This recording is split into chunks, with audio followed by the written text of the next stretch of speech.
हल्ला बोल, केजरीवाल से छिना पावर हाउस। बीजेपी ने कर दिया खेल, दिल्ली में आम आदमी पार्टी हो गई फेल। आप नेताओं ने हिला दी केजरीवाल की कुर्सी।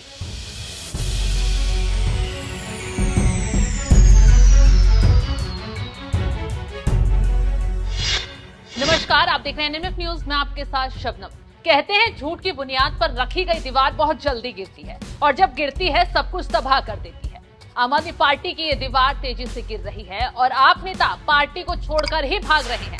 इसी वजह से आम आदमी पार्टी में बुरी तरह मातम परस गया है। जेल में केजरीवाल रो रहे हैं और जेल के बाहर आतिशी से लेकर सुनीता केजरीवाल, सिसोदिया, संजय सिंह सिर पकड़कर बैठ गए हैं। रातों रात बैठक बुला ली गई है क्योंकि बड़े बड़े नेता आम आदमी पार्टी छोड़कर भाग रहे हैं, बीजेपी में शामिल हो रहे हैं। इसी बीच दिल्ली के 5 पार्षद और 3 बड़े नेता केजरीवाल सरकार की पोल खोलते हुए बीजेपी में शामिल हो गए हैं।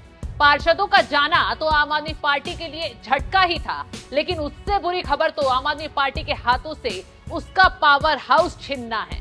दरअसल पार्षद रामचंद्र, पवन शहरावत, ममता पवन, सुगंधा बिधूड़ी, मंजू निर्मला बीजेपी में शामिल हुई हैं। 5 पार्षदों के बीजेपी में शामिल होने से निगम में आम आदमी पार्टी के पार्षदों की संख्या घट गई है।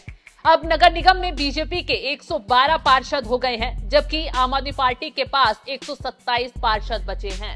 आम आदमी पार्टी के भ्रष्टाचार और काम न करने की नीयत, उससे आजिज आकर इन 5 पार्षदों ने भारतीय जनता पार्टी ज्वाइन की है और इन सबका मत एक ही है कि जिस तरह से पूरे देश में माननीय प्रधानमंत्री जी विकास कार्य को गति दे रहे हैं, लोगों को सबको साथ लेकर चल रहे हैं, हम भी दिल्ली में अपने लोगों के लिए कुछ काम करना चाहते हैं और ऐसे सभी साथियों का हम स्वागत करते हैं।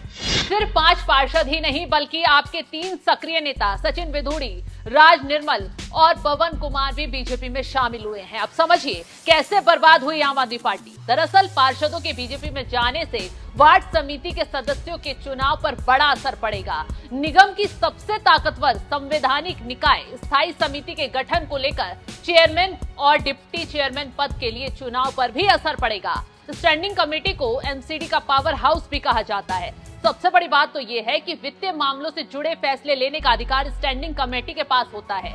5 करोड़ रुपए से ज्यादा के सभी कामकाज के लिए स्टैंडिंग कमेटी के हरी झंडी की जरूरत होती है। तो ऐसे में 5 पार्षदों के बीजेपी में शामिल होने से नगर निगम के 12 जोन में से 7 में से बीजेपी मजबूत हो गई है।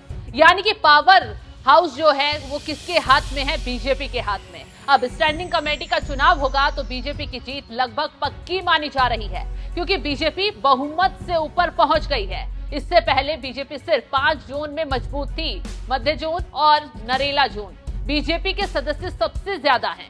नए समीकरण को देखें तो अब मध्य जोन और नरेला जोन में बीजेपी सदस्यों की संख्या बल के मुताबिक एल्डरमैन को मिलाकर मजबूत हो गई है। बीजेपी का 7 जोन में सबसे ज्यादा बहुमत है, लिहाजा उसके 7 सदस्य स्टैंडिंग कमेटी में आना तय हैं और हाउस से 2 सदस्य पहले से ही चुन लिए गए हैं। इस तरह से यह आंकड़ा 9 हो जाता है, जो 18 सदस्य स्टैंडिंग कमेटी के लिए जादुई नंबर है। जबकि आम आदमी पार्टी के पास 5 जोन में बहुमत है और उसके 3 सदस्य हाउस से चुने गए हैं। कुल मिलाकर आम आदमी पार्टी के 8 सदस्य हैं, यानी कि आम आदमी पार्टी मैजिकल नंबर से 1 कदम पीछे हो गई है। तो ऐसे में अब स्टैंडिंग कमेटी के चेयरमैन और डिप्टी चेयरमैन के पद के लिए बीजेपी की दावेदारी और मजबूत हो गई है। अनुसूचित जाति के लिए नए मेयर के चुनाव में भी बीजेपी अपनी दावेदारी मजबूत कर सकती है। तो कुल मिलाकर आम आदमी पार्टी दिल्ली में बुरी तरह बर्बाद हो गई है। हालांकि अब स्टैंडिंग कमेटी में कांग्रेस के पार्षदों की वोटिंग बहुत बड़ा रोल अदा करेगी।